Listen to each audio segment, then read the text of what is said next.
Welcome to the Windows Computer and Technology channel, and do not forget to check out your weekly updates for your browser. Of course, Microsoft Edge was updated late on December 18th, and of course it's still rolling out for most people. I always say, and was mentioning because it was a question today about updating even if you don't use Edge.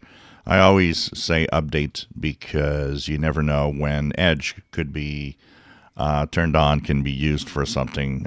With the way that Microsoft sometimes is a little sketchy on clicking links and opening the wrong browser, not necessarily the one you want that is default.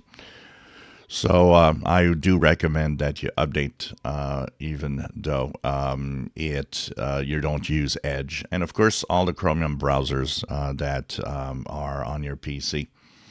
So upper right corner and 3 horizontal dots, help and feedback about Microsoft Edge, and of course this is also on every Chromium browser. So this fixes high severity security flaws that were discovered this week.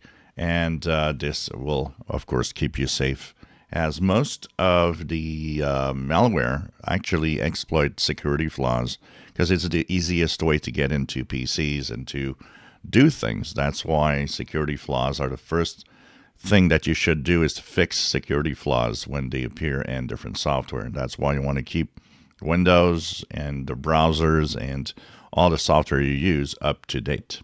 So check it out. This is, of course, the security flaw. Next week, being Christmas and then New Year, it's going to be, there are probably going to be some updates, but the schedules could be a little different because of the holidays.